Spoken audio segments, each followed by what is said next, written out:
All right, it's been way too damn long since we've had this guy on the show. It's time for a freshly opened pack of Connor Rogers. I'm gonna lose my gosh darn bananas. Boy Green Daily starts now. Zoinks!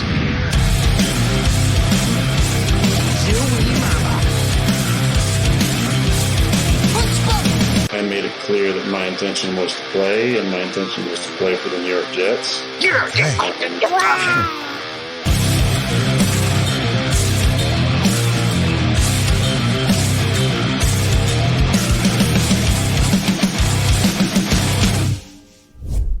Woo-hoo-hoo! Love that intro, baby. It gets me fired up. It's time to bring on a franchise player here on the show. SNY, PFF, NBC, and gosh darn Badlands. Connor Rogers makes his epic return to the program. What's up, Connor? Paul, what's going on, man? I see we've really beefed up the production. That was one hell of an intro we got going on these days. Oh, that's it, baby. You know, when I told them, hey, I promised Connor Rogers would come at some point in the future, all of a sudden the investors were all of a sudden back interested, and it's been good for business. So thank you, Connor. That's when you know the YouTube checks are cashing, especially when you see the production beefed up, like a little set backdrop. You love to see it. Yeah, it's a beautiful thing, my friend. And I will say, Connor Rogers, you're talking about the production and some of the things that have changed on this side. A lot of things have changed on your side, buddy. You just signed a lifetime contract. You're off the market. This sexy Connor Rogers is no longer available to be selected. That's right, man. Got married in May. It's been a really fun summer. It was, kind of a crazy couple months because the draft is my busiest time of year. And then I went to the Kentucky Derby for work for NBC, which we love that we have that. And then I got home and it was like, okay, let's get married. Let's do a quick honeymoon and let's jump right back into summer scouting and then get ready for Jets football. So let me ask you this, just kind of off that theme. You signed a lifetime contract. You are no longer available. If they're interested parties, sorry, pal, it just is what it is. You've signed on the dotted line. Right. If I give you the opportunity right now to sign any Jet to a lifetime contract from now to the end of time, they have to be on the Jets. You can only pick one. Who is that person? This is going to surprise people because I think the layup answer is Sauce Gardner, right? Sure. I really do. I think that the Jets probably internally know that day will come where it's, hey, he's going to be the highest paid corner in football one day. It's just he's already done that much within 2 years. And I do think Sauce will be a Jet for life. And we'd all love to see that. I feel pretty good about that one. But I would go Garrett Wilson. And that might surprise some people. But this franchise, Paul, has been lacking the identity of that number one wide receiver for such a long time. And we've had flashes, right? The 2015 Brandon Marshall year, we'll never forget, obviously. There was so many moments with the Flight Boys in that kind of quick run between Braylon, Antonio Holmes, and Cotchery. Obviously, the way Keyshawn's career started with the Jets was unreal. But man, I said this. Like, I think Garrett Wilson can go down as the greatest Jets wide receiver of this modern era. And you have the numbers with Don Maynard, and those are going to be tough to obviously compete with, although I don't think impossible to compete with. And then you look at Garrett Wilson and, especially with a guy like Altoon, whose career came short to injuries. He was going to be one of the greats before that in terms of longevity. I think Garrett Wilson is just a superstar, and it's not just on the field. I think he's a superstar off the field. He's everything you want at a position where there's a lot of personality, right? So when you get one of the ones that he's not high maintenance, but he brings you superstar production, I think that's pretty special. So I'd go with Garrett Wilson. All right, let's do a carryover on that Garrett Wilson conversation. I was going to get to this later, but why not? Segways, baby. Connor, you do this for a living, for Pete's sake. So I appreciate the abilities there. Jets have one of the longest droughts. I found this statistic in our preparation for this interview. They're one of the longest droughts of teams that have not had a 10-plus touchdown score. There are other teams on the list. Browns in 2007, that's the last time it happened for them. Cardinals, Bears, Saints in 2013, and there's a bunch of other seasons. You mentioned the Brandon Marshall season earlier. The Jets are on that category. For the first two, it's a gosh darn hate crime. 3 touchdowns and 4 touchdowns for Garrett Wilson the first 2 years. Do they finally break that drought? 10 plus touchdowns for Garrett Wilson. They're one of the longest drought teams in the NFL in that category. So that is counting running backs as well, or just wide receivers? I believe it's purely receiving touchdowns. So that, Okay. I guess technically that could include a running back if that were to happen. But I believe that's strictly receivers. Okay. So, I mean, he'll get close. Touchdown equity is kind of funny. Like, you know this from fantasy, Paul, where Oh, yeah. we don't look at it the same as we used to. Now, I think there's a lot of value in it because if you're a guy that's catching, it feels like 10 touchdowns every year, clearly you are doing something special in the red zone. Like, let's just pull up Mike Evans, for instance. I think Mike Evans is a guy that deserves a lot of credit for that. I mean, over the last 4 years, Mike Evans has caught 13 touchdowns in at least 3 of them. Like, that's amazing. That's honestly, it's amazing. And he's caught double-digit touchdowns 2 other years before that. So that's someone that's doing something special. When you look at the guys that aren't 6'4", 6'5", it could be scheme that's helping or hurting them. It could be looks overall.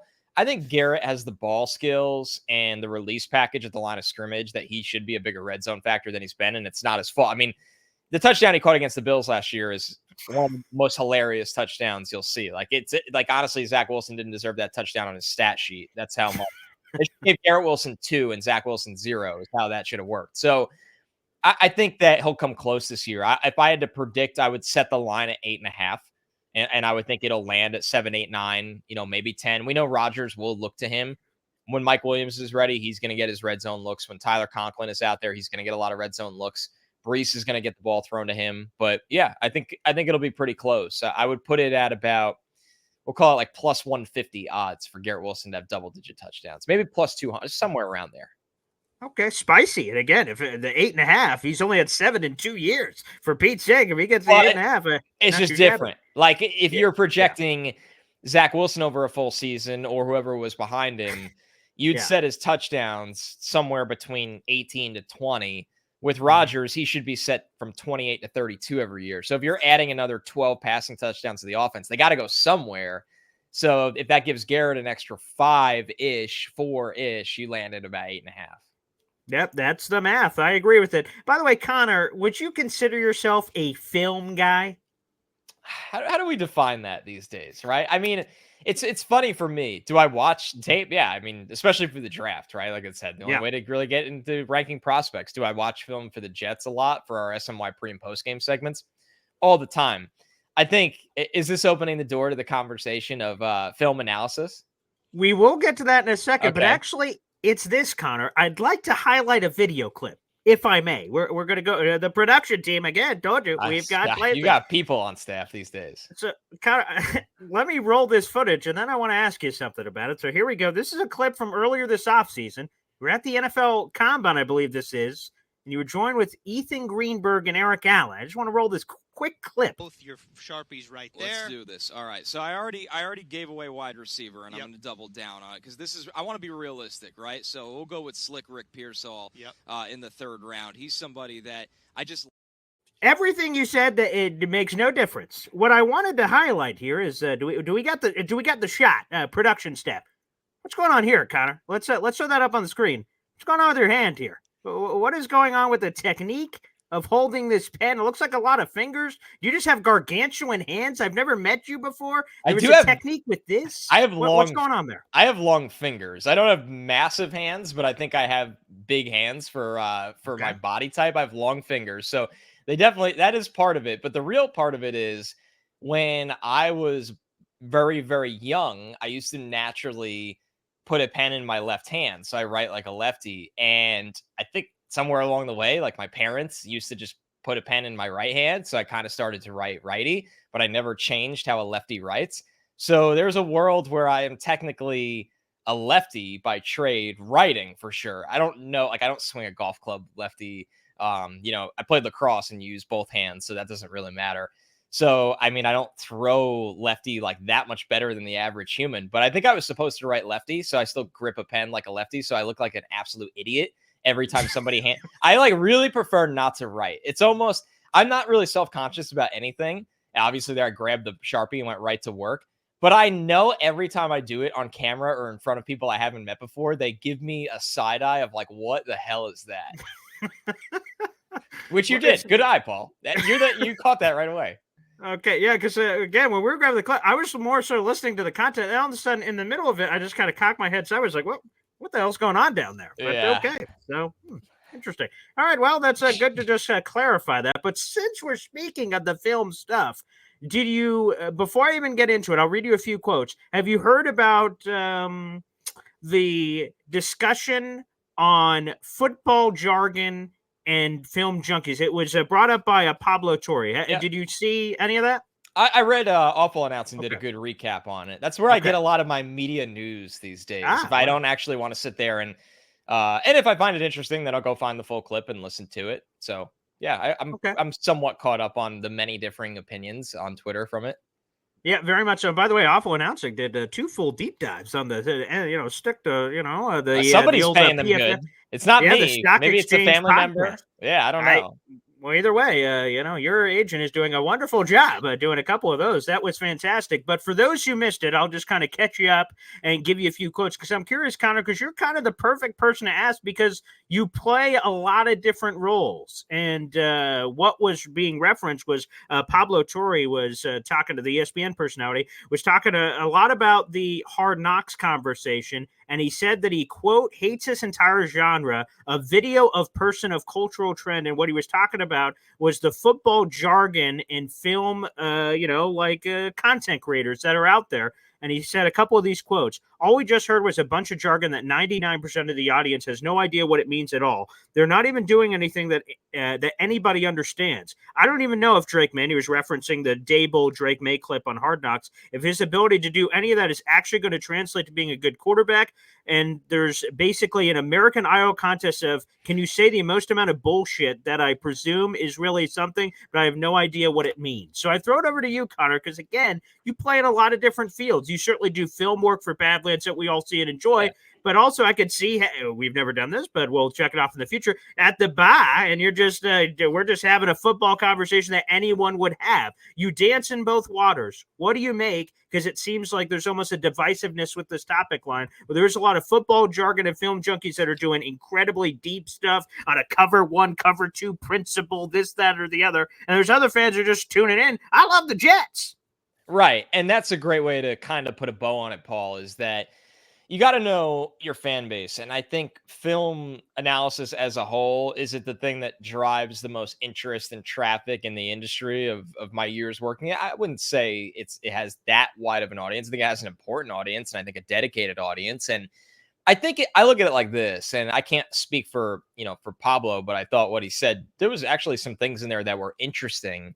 It felt like he was highlighting people that are making content doing that and almost doing it for themselves. And that's not a large, majority of the people doing that content. There might be some, whether it's on YouTube or whatever, but there's a lot of valuable resources that you can learn what the terms are that they're saying. Like when I think of that, Nate Tice is someone that does an excellent job at it. Like if you follow Nate on Twitter and listen to him on podcasts or what he writes, he's not just saying things. He's actually showing you, whether it's the offense or defense and the player, what they're trying to do.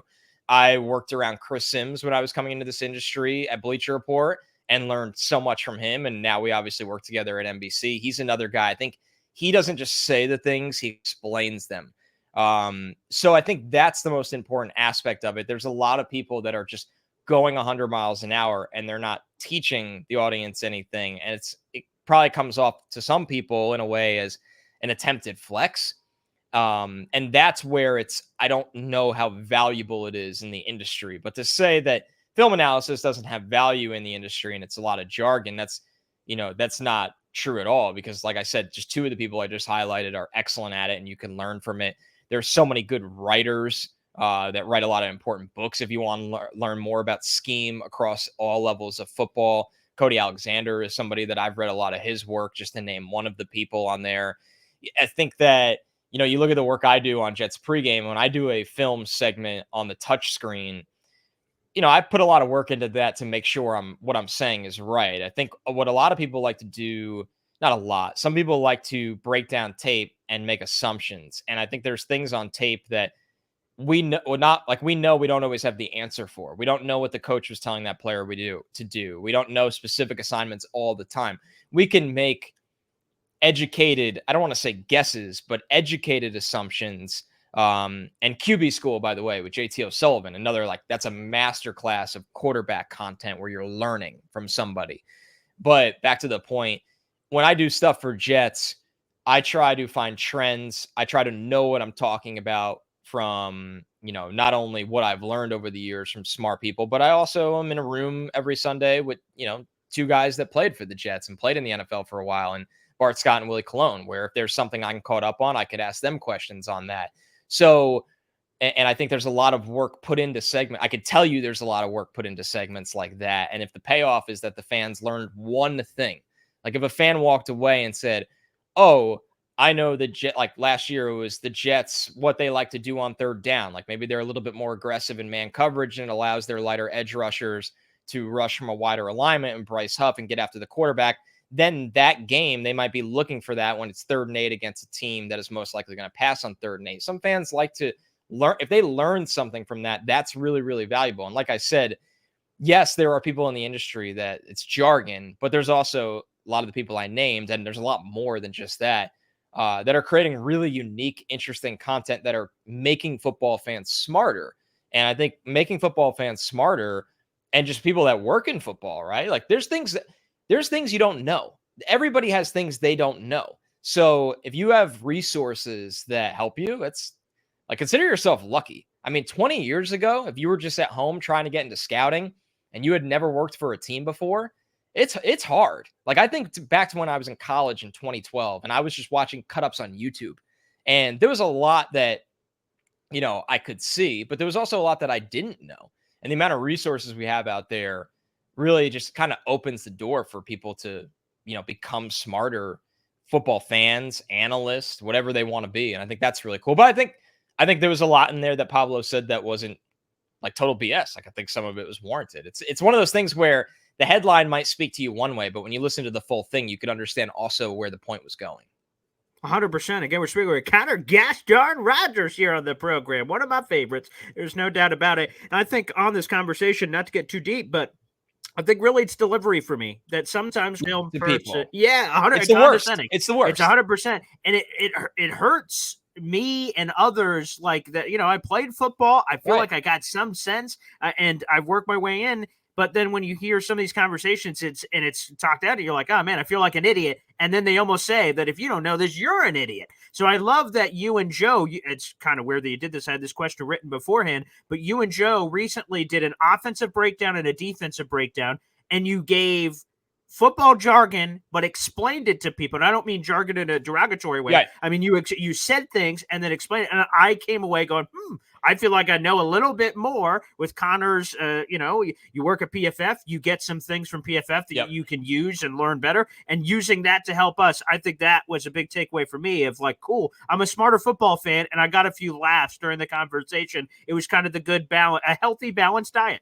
That's the key, Paul. I think the last thing you said that a lot of people are struggling to balance with is that we watch football because it's entertainment, right? Like that's why 99% of the population watches sports, because it's entertainment. And I think that this is a really key point I talk about with the NFL draft a lot. It feels like a lot of the world has forgotten that the NFL draft is supposed to be fun. And we get into this world where people are violently arguing on Twitter about clips of prospects or rankings or projections and I'm not saying those things don't matter. Like this is why I think personally that me and Trevor are like the ideal balance of the NFL draft. We don't always see things the same, but we can have conversations where when we're done with the conversation, you walk out of it and you either might be like, okay, I understand his point. And you also are entertaining. Like you're supposed to be laughing or smiling or enjoying. You're interested in consuming the content. You don't feel like that feeling of when you walked into math class, right? Like in 11th grade, it's like, well, I got to do this. I have to do this. I got to sit here for 40 minutes. Like, no, that's not the point. And it's weird to me how a lot of, not networks, but a lot of places and people have lost sight of that. It really has. You can educate, but you also can kind of, entertain and have fun and laugh and smile and disagree with people, and that's okay. Yeah, let's stay in this career thing. I know we only got a few more minutes here, but Connor, what has been the biggest change to your life from research assistant days at Bleacher Report to the bevy of gigs you have now? If we had to simplify it because of time, where you pulled one good thing that's happened from you transforming to those days to now that has happened in your life, one good thing, and then one not so good thing, call it a bad thing if you want, from research days, a research assistant at Bleacher Report to now. The best thing probably is the amount of different people I get to work with on an on-camera basis. And it's just, it challenges you in the best ways. Like, they're all just so different and so gifted in their own way, where we turn on this setup and Trevor and I talk about the 30 prospects we watched that week. I go drive to NBC and I sit with Matthew Berry, Jay Croucher, Lawrence Jackson, and we're talking about fantasy, and we're either having, a light argument or driving a point home, and all that energy in a studio every day is just so hard to match. The Mets pod, where it's baseball, so like totally different, but just such a passionate audience. And then with Badlands, I mean, what more needs to be said? I'm sure a lot of people listening to this have listened to Badlands. Like, Joe and I have been podcasting together for a decade, so it's, and it doesn't feel like it. We laugh. Like, we were joking this week that it's like, it's in our DNA to do a Jets podcast every single week. It would feel weird when we don't. So I think that's the best part, is the different people I get to work with on a variety of topics that, like, actually, it just energizes you. There's no way I can explain it. You just have to kind of live it in that sense. It gives you adrenaline in the best way in the world. When you work with people that push you and are really good, and you need to step your game up. I would say there's not a lot of negatives. I mean, time. I just don't you're busy. have, right. Yeah. September to the draft. I just don't have a lot of time anymore. And it's not that it's a bad thing, but life's going quick. Like, I'm married now, and it's I have this crazy 100-pound dog that needs a lot of attention and exercise. And that's where I allocate a lot of my extra time. I am a night owl, so I like being up at night, and but that's just how I am. Maybe one day I'll burn out, but not right now. So I would say time. It's not that I don't have it, because that's fine. I don't really mind that. It's that sometimes when you have to manage like adult things with all of the work, it's like, I really don't feel like figuring all this out, but I have to. It's just like chores, like anything else. So it's not really a big deal. But when I was 22 and a research assistant, and I used to typically work 9 to 6. I mean, I had Saturday and Sundays outside of football season. Like, the world is yours. So, yeah. But I wouldn't ever want to go back to that. Okay, fair enough. We'll end on this. We'll end on a Jet one. You could just give an answer with this. Like, Quincy Williams had this wild development arc. Okay, he got cast aside. Jets picked him up, and they transformed him. He was a first-team All-Pro, this past season, which was great. If you had to predict another Jets player making a jump from relative afterthought, obscurity, to something much larger than they are, it doesn't have to be first-team All-Pro. That'd be great. Right, an answer to that question. But, from like nothing to starter contributor that people aren't expecting on this Jets roster, who would be your prediction? Who would be that guy? I mean, I think people are aware of my thoughts on Jason Brownlee by now. I think Yes. he can be a number 4 wide receiver that sticks on the roster, provides you depth, possession, red zone guy. So that's my always go-to. I really believe in him. But to give one that, we haven't talked about yet, I would think Quantez Stiggers is going to make things really interesting at corner. And that doesn't matter now in the present, as we go into the year with maybe the Jets having the best corner trio in football with Sauce Gardner, DJ Reed, and Michael Carter. And I really like Brandon Echols as the backup depth guy. I do. It feels like when somebody gets banged up, Echols can come in and be an adequate starter for you. You don't want him starting all 17, but he's an adequate substitute. I think Stiggers can fall somewhere in between that arc of, is he a guy that in a year or two can push to be a starting outside corner? And can he eventually, in the short term, develop into one of that first guy off the bench in a DB role? I think he has the skill set to be a fine safety. Now, you don't want to put too much on the guy's plate as a rookie, but I like the way he tackles. He's got ball skills for days. He's got some length. So I think he anticipates things. So I think he can play safety, but you want to be careful. We know they're probably going to give Isaiah Oliver looks as a depth safety, so they probably made up their mind. But yes, Quantez Stiggers is someone to me that he's had a crazy road to get here, and you don't bet against guys like that. When they check the adversity box from about 3 different places, realistically, the NFL is not going to overwhelm him. I can't wait to watch him this summer. And corner is a hard position to play, not just for a rookie, but anybody. But man, if he even looks the part this summer, Paul, and has a couple of, appearances throughout the season where he looks the part, you might be looking at a day where he's their cheap replacement to start at corner across from Sauce. I know that's getting ahead of myself, but yeah. I believe in the talent. I really do.